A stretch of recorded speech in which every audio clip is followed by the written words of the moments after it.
My name is Atishay Bhatia, and I'm a London Classic Chess champion. I went to London. I played a few tournaments there, and I won a few of them.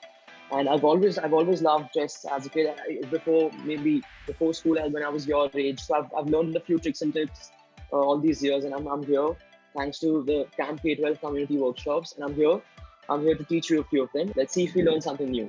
Let's first go over the agenda of today's workshop. So today we're going to start by talking about the opening. We're going to talk about some opening principles and just what the opening is all about. After that, I'm going to teach you guys the scholars make. It's a very interesting concept. Some of you might already know it, but I'm going to teach it to you. After that, we have a short quiz where we test your chess knowledge and we go over some fun chess facts. Is that okay? Thumbs up. Let's start.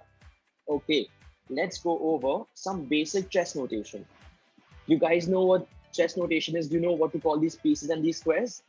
You know? Okay, so let's first start talking about what the pieces are called. So we have the king, the queen, the bishop, the knight, the rook, and the pawn. Notice how the knight is called N instead of a K. Can anyone come up with maybe an answer as to why it's not called K? The reason is, yes, the K is silent. We call it knight and not knight. But the problem is that we already have a K as king. So we use N instead of the K. Good job, guys. Well done. So let's just make sure we're all on the same page here. K king, Q queen, B bishop, and knight rook are pawn. We don't really assign an alphabet to pawn because I'll teach you guys why. Next, let's learn how to name the squares. So we have 8 columns and 8 rows, and each square is given a separate name based on the column and row that it belongs to. Does that make sense? So like if you look at this, it's A and 1. So we call this A1. So something like, I don't know, E6. The reason it's E6 is because it's the E column, 6th row. So look at your chess boards, everyone, and make sure that when you set up your board, the bottom left corner is a black square instead of a white square. Make sure. Is it a white square or a black square? Someone comment down, white or black. Okay, so just make sure that it's the A1 square is a black square, okay? So if you need to make some adjustments, make them quickly, and then we're going to move on. Let's begin by talking about the opening. Now, the opening, what do I mean by the opening? What is the opening? Right, so what happens is there are 3 phases in a chess game, okay? Those 3 phases are called the opening, the middle game, and the end game. Now, when I talk about the opening, I'm talking about that first game, the first phase of the game, where, both the opponents try to develop their pieces, they set up a strategy, they're essentially beginning with the game. That is what the opening is. So the opening is the first phase of the game where you focus on just moving your pieces around, making sure that you have a strategy in mind and all of that. Once that is done, now that we know what the opening is, we need to know what the opening principles are. So let's focus on the opening principles. What are the opening principles? So essentially, there are 2 main opening principles that you need to keep in mind and you need to remember when you go about the opening. Let's see what they are. So the 2 opening principles are develop your pieces and control the center. Let's see what I mean by that. So control the center. Center of the board, these 4 key central squares, these are the most important squares in the entire board. Because there's a very common saying that goes around. It says that if you can control the center, you can control the game. So these 4 central key squares, the E4, the E5, the D4, and the D5. And when I say control, you want to make sure that your pieces are set up in such a way that you have control over these 4 central squares. So that's what I mean by control the center. Now that we know that we want to control the center, let's focus on what is the most common move for white when the game begins. When the game begins, white usually opens with something like an E4, moves the pawn from E2 to E4. With the same ideas in mind, white wants to control these key central squares, the D5 square, the F5 square. At the same time, opening up the diagonals for the queen and the light square bishop. Does that make sense? Come on, I'm going to wait for you guys. So every time I introduce a move, I'm going to wait for you guys to actually perform it. So come on, perform the move and tell me if you were able to do it. And try to use the notation E2, E4. I see that, yeah, do it. Good job, Uday. Okay, so now this move E4 is by far the most common move for opening move for white, because as I said, it's trying to open the diagonals for its light squared bishop and the queen, at the same time trying to capture, not capture, but try to control these key central squares. Now that that is done, what does black reply with? Black tries to reply with same fundamental with an e5, again trying to control some key central squares, at the same time opening the diagonal for the dark squared bishop and its queen. Now imagine if you're black, respond with an e5. Good job, good job. Yes. So right, so after e4 and e5, now so these are some very common opening two moves for white. Okay. Now let's see at another interesting move that white can come up with in the opening. So now instead of the e4, white can sometimes even open up with an e5. Now let's look at why this is an interesting move and why this is not as powerful as the other e4 move. So when white tries to open with a d4, d4, white is trying to open the diagonal for the dark squared bishop. However, another dangerous diagonal that threatens your king is also open. So you need to be careful about that. And another important thing is that earlier when you opened with an e4, the queen was also open. Yes, you want to say something? Sir, there is one trick to checkmate that if the white is opening the e5, then and the black is also opening its Right. Yes, you're right about that. And we're going to slowly approach that, right? Because we all of us need to be on the same page. Right. Okay. So let's understand why d4 is not as powerful as e4, because again, while it is opening the diagonal for your dark squared bishop, the queen is still kind of stuck, and another important and another dangerous diagonal gets opened up for black to maybe threaten your king, which is why we're going to go back to e4. So we open up with an e4. Black replies with the same fundamental, same ideas with an e5. Now this is essentially what I mean by controlling the center. Now let's focus on the other, remember the other key opening principle. So there are two principles. The first is e4. The first is control the center, and the second is develop your pieces. Let's see what I mean by developing pieces. Notice how when the chessboard is set up and all our pieces are set up, our pieces aren't really active. Like they can't really do much in the back rank. So when I say develop your pieces, you want to move your pieces to squares where they are more active. Let's see how we can do that. Okay. So one common opening for activating your pieces is moving the light squared bishop from f1 to c4. Let's see why this is an interesting move. So when the bishop is moved to c4, bishop is controlling way more squares. Okay. It's also controlling some a p central square in the form of the d5 square. So this is always an interesting move. It's a good move to open up with when you're trying to develop your pieces. Let's try that on your chessboards. Come on, move your light squared bishop from f1 to c4. Now that's so okay. So f1 to c4 is an interesting opening move. Another interesting opening to develop your pieces, the king's knight to f3. This is also an interesting move. So as we all know, the knight can jump pieces. So the knight directly goes to f3. Now this is an even interesting move, because this move, it not only does it control an important central square in the form of d4, but it also attacks the unprotected pawn, the black pawn, on e5. So this is also an interesting option. So this is the second way how we can develop our pieces. Now let's move on to the third way. You can simply move your queen from d1 to e2, opening up two diagonals at the same time, also protecting your unprotected pawn on e4. This is an interesting move. Another interesting move to develop your pieces is moving the queen's bishop from b1 to c3. Now this is also an interesting move because this controls another important p square, which is the d5, and it protects the earlier unprotected e4 pawn. Lastly, another way to develop your pieces is by moving the pawn on d2 to d3.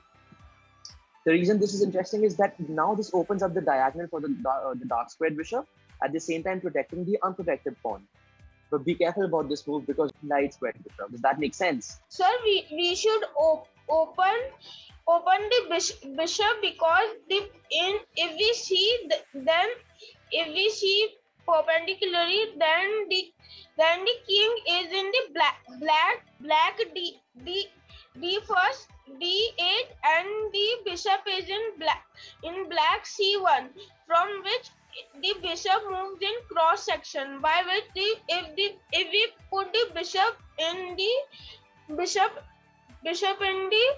the Good job. No, you're right. You're right. Keep trying. G5. Sir, if we put it in G5, then it would be a checkmate because there is only one Right. chance. So, right. The problem is that I think you're confused about this. That this is actually the queen and not the king. The king is on the E8 square. So when you move your dark squared bishop to G5, you're not aiming at the king. You're instead aiming at the queen, and the queen can just take the bishop, right? But good job. I like the idea. I like the idea. I'm gonna need more volunteers. Keep coming up with these ideas. I love these opening ideas. Personally, when I remember when I was in, I don't know, fifth grade, I was just really obsessed about these opening principles and these opening moves. So keep coming at me with these interesting opening ideas that you have. So now that we understand what I mean by developing pieces, let's finally go over what exactly are the opening principles. So we covered controlling the center and developing your pieces. So you want to control the center because the longer you control the center, the longer you control the game. Finally, you want to develop your pieces. You want to move your pieces away from, maybe not away, but you want to develop your pieces further from the back rank because they're not very useful in the back rank, are they? Let's move on to putting those two principles together, shall we? Okay, you always want to remember these two principles, okay? Control the center and develop pieces. Let's move on to our first opening. So let's focus on the E4 and the E5 opening. I received some input and everyone was very happy with that. Don't give me a thumbs up if you understood this opening. The E4 and the E5. Good job. Good job. Right. So now let's move on to understand what white does next. What is the most common second move for white? From the openings that we went through in the developing phase, white prefers an F3. Let's try to understand why. So the reason white prefers the king's knight to F3 is that this move actually does a lot of things. This move attacks the unprotected black pawn on E5. It also tries to control a key central square, which is D4. And it's trying to really open up the game for white. So this is an interesting move for white. So black is trying to respond, and black is it's scared that white's trying to threaten my pawn, and I don't want to lose that pawn because why would you want to lose a pawn? Pawns are so nice, aren't they? Little cute pawns. So what do you want to do? As black's opening second move, the most common move, is queen's knight to C6, trying to protect, bringing a defender to the pawn that white is trying to threaten. Come on, practice this opening. Start with an E4. Black responds with an E5. White comes at black with an F3. The king's knight. I want to see it on your chessboards. Come on. Uday, good job. Nice. So now that we understand what the motives are, and so these four moves. So you start with an E4. The black responds with an E5. White responds further with an F3 trying to threaten the pawn on E5. Black defends the pawn on E5 with the queen's knight to C6. Now that we know what this is, let's learn what this is called. So this is known as the king's pawn opening, the king's knight variation. If you've learned these four moves are very important because so in my experience, more than 35 to 40% games start with these four moves. So always try to remember these four moves. But more than remembering, you really want to understand what the motive is behind these four moves. Okay. Okay. Now that we've understood the opening principles, I am going to go on and we're going to move to a short quiz now. Yes. We have a short quiz where we are going to go over some of the opening principles that we've learned, okay? Is everyone ready for that? Come on, type in ready if you're ready for the quiz. So you can choose multiple answers, okay? Okay, I see some interesting answers. Good job. So we got 32 answers saying control the center, 4 answers saying control the opponent, 8 answers saying capture pieces, and 24 saying develop pieces. 6 have also tried to trap the opponent. That's interesting. That's something that I've also wanted to do. But let's see what the answer is, shall we? Control the center, then you're right, and develop pieces, then you're absolutely, and you got both of those, then you're correct. Okay, let's move on. Now that we know, now that we've covered some theory part, now that we know what the opening principles are, let's try to move on with a more practical question, with a more practical quiz. So get your chessboards ready, put your pieces together, reset your chessboards. We're going to move on to a more practical scenario, shall we? So look at this scenario. White opens with an E4. As we discussed, it's by far the most common and the most powerful opening move for white. So white opens with an E4, but black, it doesn't go for an E5, instead goes for something unorthodox and strange. B6. What's black trying to do here? We don't know.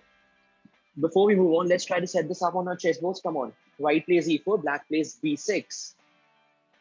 Now, as white, we're thinking, I'm not sure what black's trying to pursue here, but still, I need to do something, right? So, what is white's best move here? What should white do next? Interesting answers, more varied this time. Come on, you've got 10 seconds. Let's go. Good job. Okay, so we have 17 Oh, nice. Good job. Let's see what the answer is. Okay, so the answer is e5. So how many of you got it right? Come on. Give me a thumbs up if you got it right. Come on. Okay, good job. I see some thumbs. Okay, nice. Right, so the idea, right. Okay, great job. So the idea is if black doesn't want to capture, it doesn't want to hold some of the key central squares, what do we do? What do we just keep going around thinking about what black's trying to do? Or we just carry on with our game and try to control another central key square? That's exactly what we try to do. We go further with the d4 and with the d4, and that's what we're done. I think it's written incorrect. It's written incorrectly. What we're trying to do is we're going for a d4 instead of an e5. This is wrong here. So the correct move is d4. So if you got d4, you're right.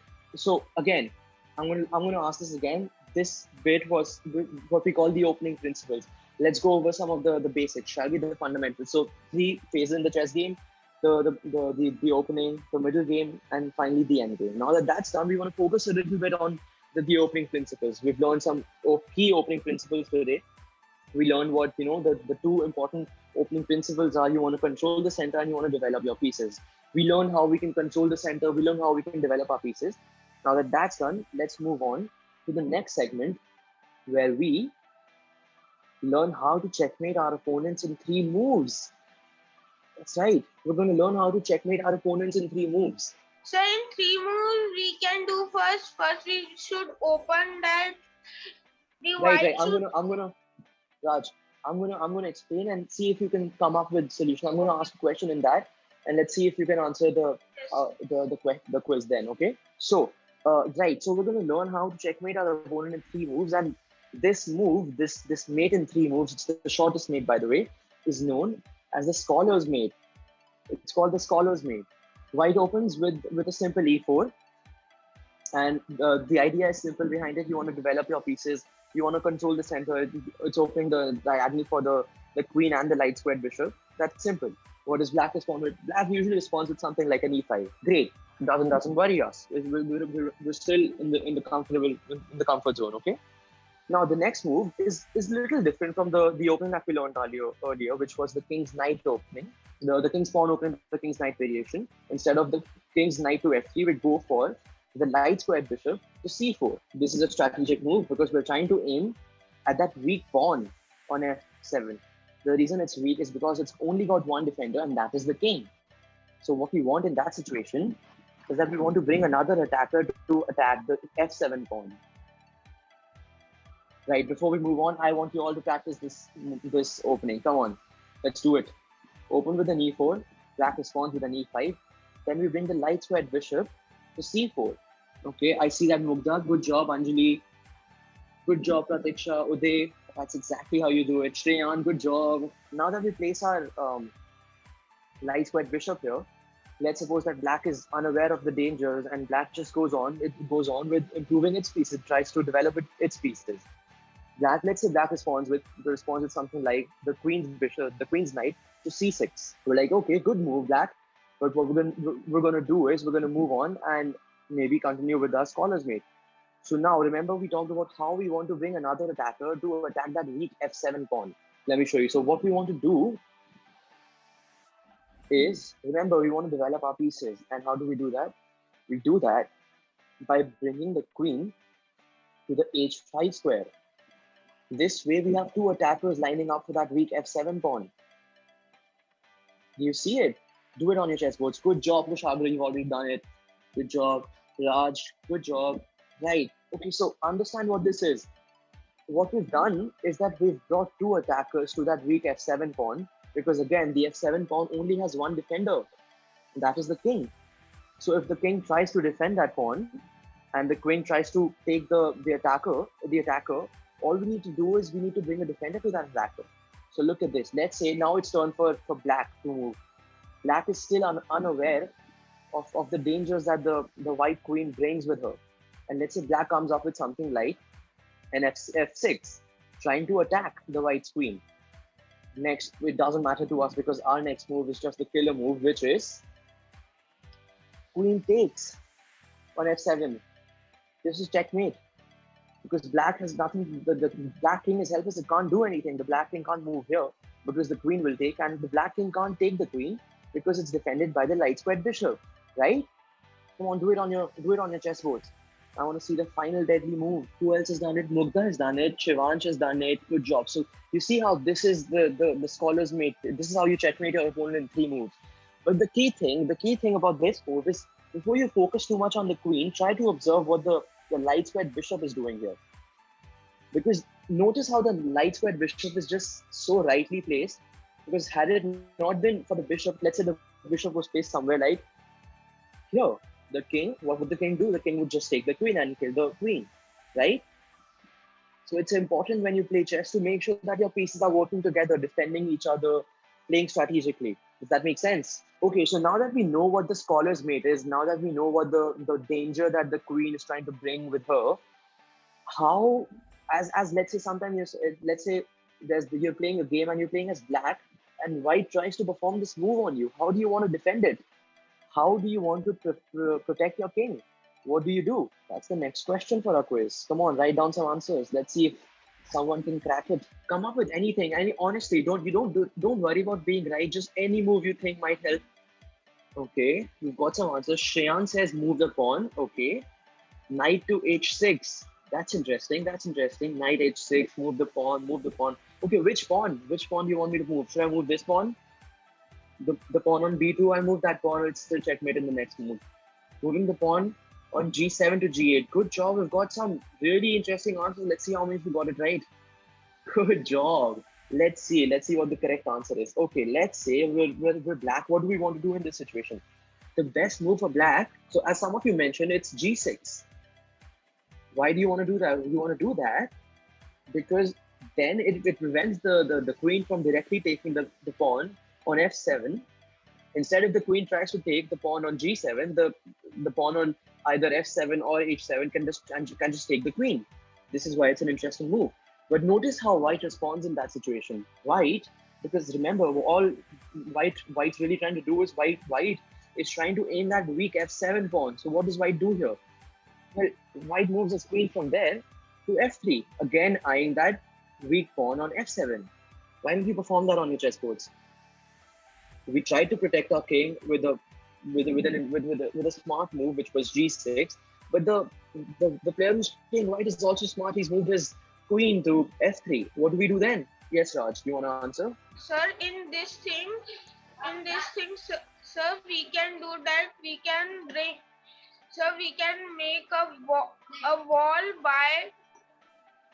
So we can make a shield also to protect the king by putting 2 pawn in the middle and two right. and both the bishops in the f7 and then sorry f7 not f6 and then c6 by which if any white thing would try to capture it, then with the help of knight it can become safe. Right. Let me help you there, okay? You were going around some interesting ideas there, but you didn't quite get the right move. What we could do here is that we need to move our king's bishop, the king's knight to f6. By doing this, we completely block the queen from approaching that f7 pawn, at the same time developing our pieces. So it's a very good win-win situation for us. Now, some of you also mentioned another interesting move. Let's see if that works for us. Again, going back to that situation, some of you said to bring the king's knight to h6. That's a very smart move. I have to say that's a very smart move. Because notice how by bringing the knight to h6, you're adding another defender to that weak f7 pawn. Notice how earlier we only had one defender, now we have 2 defenders. So if the queen tries to take the pawn, we just take the queen with our knight. So that's also a good defense to the scholars mate. Why don't you try that with your chessboard? So try both the options. First, try going with the g6 pawn, and then bringing the queen back to attack the f file, and then try another method by protecting the weak f7 pawn by bringing your knight into the game. Okay, now this was rather productive. So what we know is that let's go over a few things that we'll learn today. Okay, shall we? Okay, so let's first go over the opening. So we learn what the opening is. We learn, how there are three phases in the game. We learn that the first phase is known as the opening phase, and then we try to understand what the opening principles are. We understood what controlling the center means. We tried to understand what developing your pieces means. And then we had a quiz where, honestly, more than half of you, in fact, I think all of you got the correct answer. So that's it for the opening principles. Good job on that. Then we moved on to the scholars meet, and we understood, we learned how to perform it. We also learned how to defend it with two interesting moves, with two smart moves. So that was interesting. Now that that's done, let's move on to the third segment, shall we? It's time for another quiz. Let's test your chess knowledge, shall we? Okay. So again, so I'm going to show you some questions, and we're going to go over some fun chess facts, and then finally, let's see how many of you get the questions right. 3, 2, 1, go.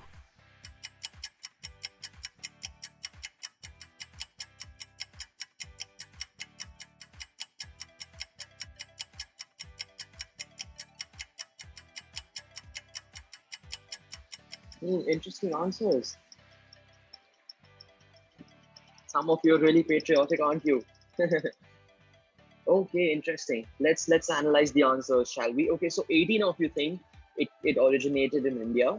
That's interesting. You think it came from India? I mean, it's kind of a proud thing to have such a big game to originate from India. That's nice. Okay, 10 of you think it's from Russia. So the interesting thing about Russia is that Russia has some really good and some of the best players in the history of the game. Some of the best champions, some of the best grandmasters have come from Russia, so you never know. Persia. Some of the most interesting Czech notations come from Persia. So let's see, if it's Persia. Only two people think it came from the US. I wonder why that is. Now let's move on to the next slide to see what the answer is. The answer is India. So you guys are correct. So let's read this. Okay, so the game originated in India in the 7th century. And back then it was known as Chaturanga or Shatranj. You want to remember these two names because that's what it was called in India. Chaturanga or Shatranj. And then from India, the game spread to Persia. Get ready for the next question. Let's go. 3, 2, 1, go.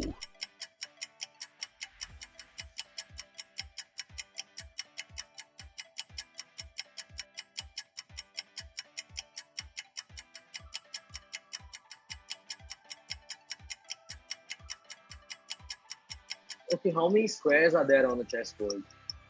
See, I think isn't it like 36 maybe? Let's see.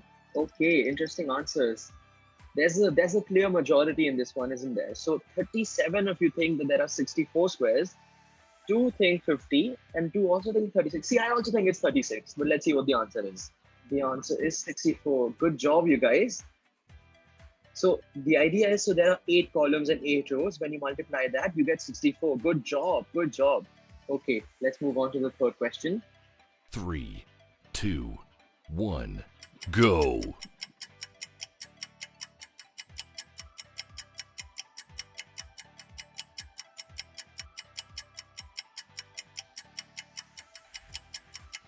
Okay, so if you're confused about this question is just asking you which two pieces combined will make the same amount of power that the queen has.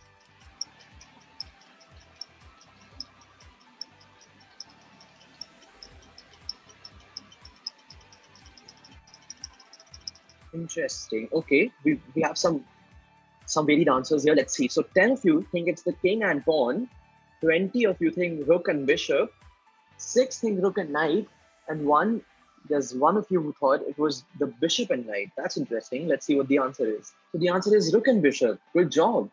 20 of you got it right. So, which is why the queen is the most important and the most valuable weapon you have. Look at this. Look at how many queens, how many squares the queen can, directly go to from one position. So the idea is that the queen has the powers of a rook as well as of a bishop. So you always want to protect your queen. It's not just about protecting your king. Okay, let's move on to the last question and let's see if any one of you can get all four of them correct. Okay. 3, 2, 1, go.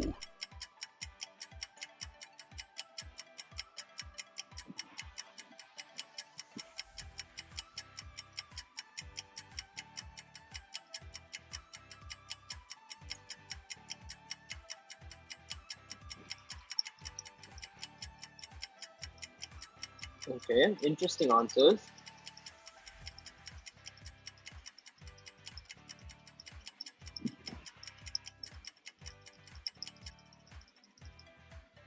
Okay, so what does checkmate mean in Persian? As we discussed earlier, from India the game went to Persia to get a lot of its, famous lines and famous notations from. So checkmate comes from the Persian language where it means what? So some of you think it's, so 27 of you actually think it's the king is helpless. Three of you think farewell to the king. See, that's what I thought, because you remember there was this movie in the US, which the name of the movie was Farewell to the King. But let's see. And eight of you think the king is dying, which is also true. Let's not deny that. Six of you think the king needs help. Hmm. Let's see what the correct answer is. The correct answer is the king is helpless. Good job. So many of you got it right. So the word checkmate, the phrase checkmate, comes from the Persian phrase where it was called shamet instead of the checkmate. So when the game moved from Persia to maybe some European countries, from there they changed shamet to checkmate. And shamet in Persian means the king is helpless. So good job. So that's the four questions. How many of you got four out of them correct? Ridhima got all of them correct. Sahid got two of them. See, Sahid, we're on the same level, aren't we? Sahid and me, we got two of them correct. Good job. Try all of them wrong. See, that's good job, right? That's the honesty I appreciate. So that's it for the quiz, and we've learned some interesting chess facts that you want to remember. Next time you're playing a game of chess with your parents, maybe you can tell them what you learned. And yes, I hope you all had a good time. I hope you all learned a few new things. If not, I hope you all had some good practice about the things that you already knew. Give me a thumbs up if you learned some new things. Thumbs up. Nice. Was it nice? Was it nice?